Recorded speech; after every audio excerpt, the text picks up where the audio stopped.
Hello everyone, it's Ethan from the Orlando Tourist, and we're here at SeaWorld on January 12th, which is a Saturday. We were at Sir Henry's Haunt yesterday, so check out that video if I do have it posted. And we were at SeaWorld earlier in the week to do Icebreaker for the pass holder previews, and it was pretty good, but the weather wasn't. So we're here again to see if we can get more rides, so stay tuned for that. Before we even entered, there's a huge line to get in, and parking had a huge line as well. We've now entered the park. We're going to take a little shortcut. As we enter the park, we have some still walkers here for the Seven Seas Food Festival. This weekend does start the beginning of the Seven Seas Food Festival, and we will be checking out a little bit of the stuff going around in the park. And as we come over here, Manta is open. It did have a brief closure for a repaint, but it will be closing again. I will put the closure dates on the screen. It looks like, let me just read it to you guys from my phone. Manta will be closed on February 9th, 10th, 14th through 17th for maintenance. After that, it should be officially reopened, but it looks like it's just open on the weekends right now. We have a great update here. And the paint job looks phenomenal. And we have Manta going up the lift hill right now. Let's go hop in line and get some footage on the GoPro. Apparently there's a 40-minute wait, but we're gonna hop in line. We might hit Manta later. We're gonna check out Kraken first. And as we head to Kraken, I wanted to point out that the Stinger Encounter is still closed. It was closed earlier in the week. And as we come up to the Kraken, there's another attraction that's also closed at the moment. Journey to Atlantis is closed for winter maintenance. It should reopen in just a couple months. But you can see there's no water running. They're just doing a quick refurbishment on Journey to Atlantis.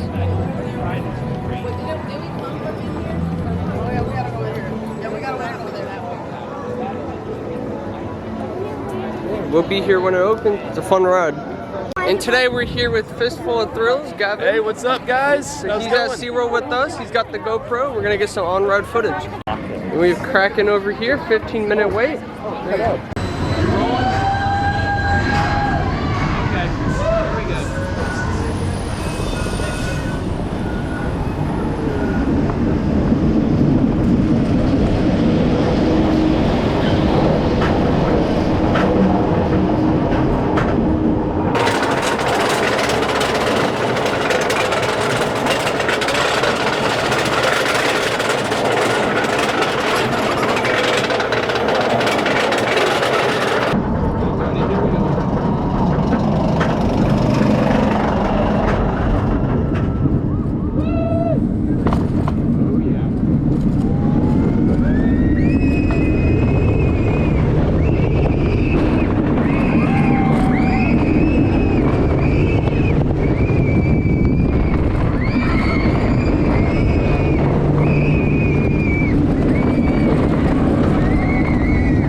So mid-ride on Kraken, we're filming a POV, and I get a whole wasp bite on my leg, and it's crazy. I saw the wasp fly out. You might have seen it on the POV.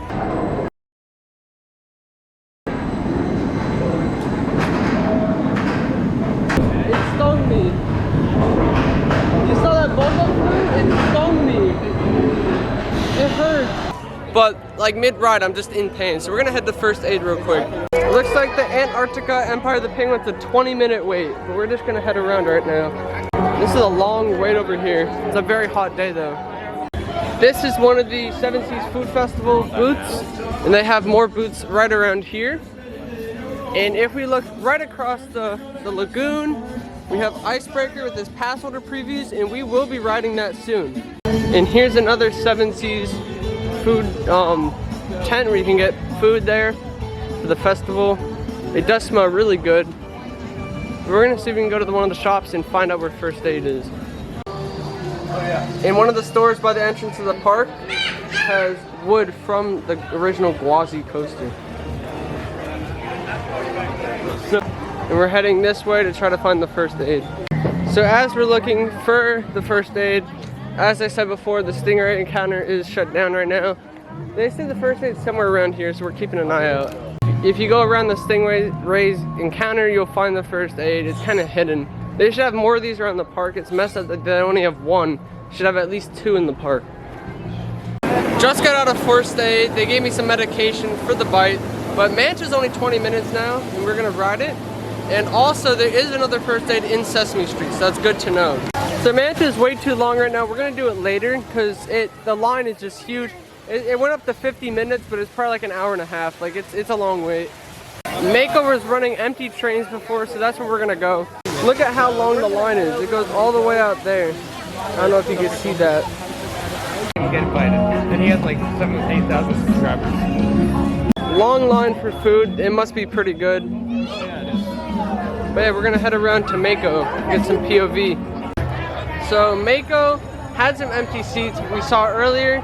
Looks like it's about a 15-minute wait, so it should be pretty short. We're gonna hop on.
Just got off of Mako, we rode twice, got some photos and a back row POV. But as we're heading to the pass holder lounge, we have the Seven Seas Food Festival going on, like I've stated earlier in the video. We have more food tents and food offerings to try. And the smells in the park are wonderful, so I would definitely recommend trying it. And it's similar if you've been to Mardi Gras Universal, how they have like food from different like cultures, and you can just try them, like sampling. That's what this is. Highly recommend it. By Infinity Falls is where you will find the pass holder lounge at the Waterway Grill. Yep. It's really cool. You get free Coke beverages, and it's really nice on a hot day like this to get some free drinks. But we're gonna head in. So we're gonna head, this is where you'll find the pass holder lounge. It's very busy in the pass holder lounge today. We're gonna get a few drinks. We just left the pass holder lounge. On the way to Icebreaker, we're gonna check out the new beer garden that just opened. I cannot drink, but we're gonna still see the new addition to SeaWorld. And this wait, 70 minutes for Infinity Falls, I mean, it's a hot day out, so, I mean, it's pretty justified. And it's only February, so we have had a couple cold days recently, but we are not gonna get wet today. If Journey to Atlantis was open, a lot of the other rides would have a shorter wait, like Infinity Falls. But we're coming up on the Asian market over here for the Seven Seas. And I love some Asian food, so I might have to try this at some point in the near future. That's at least my experience. Sesame Street is pretty busy today. The Choo Choo Train ride has a huge wait. Big Bird looks to be out at the moment. But yeah, I mean, oh, the cookie drop tower is working today. It's rarely operating, so that's how you know it is busy. So we're almost at Icebreaker, but we're gonna head to the beer garden first, which just did open. We have not checked it out yet. It's a very new addition. And it's right next to some Seven Seas Food Festival booths. So this is the beer garden. It's just some turf and some tables to drink beer. And they have a little distillery somewhere over there. You can get some beer. And it's right next to some Seven Seas Food Festival booths. Icebreaker's going on right now. We're gonna ride that in just a few minutes. Alright, so right here is the beer garden. It looks like the beer garden is part of the Seven Seas Food Festival, but I don't know, it might stay after the event is done. And this is the different ones that they have at this booth. Pause the video to take a look at that. So Gavin's here and he's gonna review the beer since we can't. So for those who are wondering, this is the High Stepper IPA. It's from Crooked Can Brewing Company. And that is actually a local Orlando brewery. It's located about maybe 15 minutes outside of Universal Orlando, so it's very accessible to tourists. And if you're looking for a light IPA, nothing too heavy, so that it goes down pretty easily, I would highly recommend this one. It's kind of reminiscent of something like High Ally, which is a very accessible beer, basically for everyone across the United States. So if you have had beer before, you've most likely had High Ally. If not, I would recommend that one. But this is very similar to that. And this is the High Stepper? Mm-hmm. All right, there you have High it. Stepper IPA. Official review from Gavin. Before we head to Icebreaker, it looks like we have like a little breakdancing show over here. A lot of people are watching it. I'll see y'all. All right, DJ, let's get this party going. Big girl, you in it now, big girl? You in it now, baby? All right, let's go.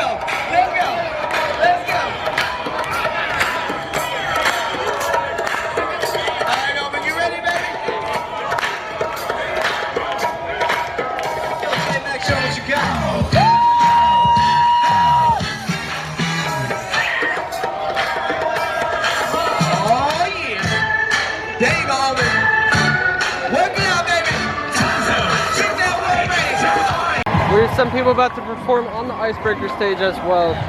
So we did ride Icebreaker last Tuesday, but it was very windy and cold, so I wasn't really able to get an enjoyable experience, but the ride itself was really fun. The camera, while I was filming on the ride, did have a few issues, so I didn't get my first reactions either, or a POV, but I got a POV that was facing me in the back row on my third ride. But I'm not really going to count that as my official reactions because it wasn't really good conditions. Now they are having pass holder previews still, and we do have a silver pass. Next week they're going to have the bronze passes, and then after that it'll be fun cards, and then it'll open this week, I believe, on Friday. But the queue is looking pretty busy right now. So right now they're evacuating Icebreaker, and there's a huge line. Welcome back. Please unbuckle and lift up on your comfort collar. Lift the harness and step carefully over the blue bar. Thank you for riding Icebreaker and enjoy the rest of your day here at SeaWorld. We're setting up for the concert. Here we go! Woo!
Just got off of Icebreaker. We waited almost an hour, and they did end the previews early. Usually previews are from 12 to 4, but it ended at 3:20 when we got off the line. Had an amazing backseat experience. We got a POV, so hopefully you guys saw that in this video. And we're gonna get a little off-road footage right over here real quick. And they have some seating check-in over here as well, but you can't walk past the path yet.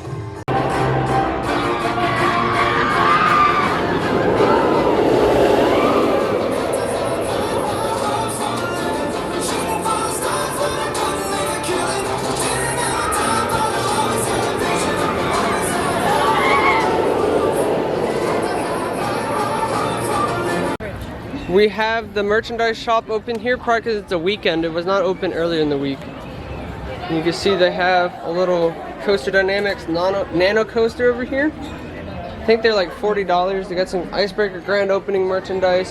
Some really cool stuff. So we're just heading around the park before we leave. Get some great POVs today. It's a beautiful day out.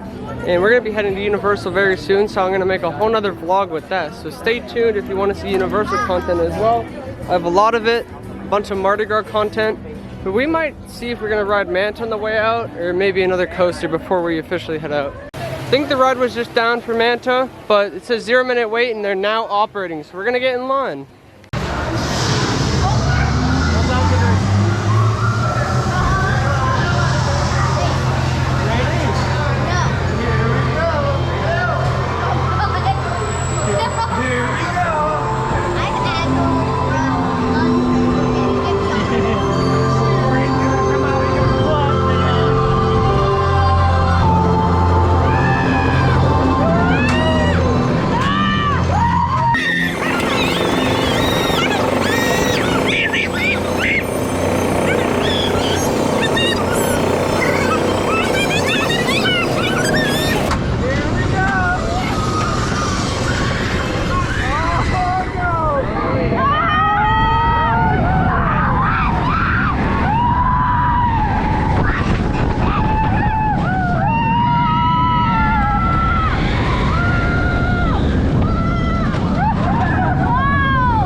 We just got 2 rides on Manta. It was down for a brief period. It's like a 30-minute wait. We probably waited like 20 minutes. And now it's a 65-minute wait, but there's barely anyone in the station, so I don't think that's very accurate. But anyways, we're gonna head out of the park now today. We had a pretty successful day. Got some POVs. Only got to ride Icebreaker once today. I did it 3 times the other day. But we're gonna be back after it officially opens and get some more rides on it because it's a really good ride. And if you didn't see my last video where I reviewed how Icebreaker was, definitely check that out for the full review. Today I got to ride it with better weather conditions and everything, and I enjoyed it a lot more as well. Great coaster. I'd say it's more intense than Mako, so if you're scared about the intensity, Mako is not too intense of a coaster. It's very smooth, good floater airtime, but Icebreaker has ejector airtime, so it's a little bit more intense, but I still think it's a good middle ground coaster to get the little ones adjusted to the bigger ones. But like I said, that's going to do it for us here today at SeaWorld. If you enjoyed this video, make sure to subscribe and follow me on my social media to see some great photos that I'm posting. And that'll be on Twitter at Ethan Hershaft and on Instagram at Florida Theme Park Pics. See you in the next one.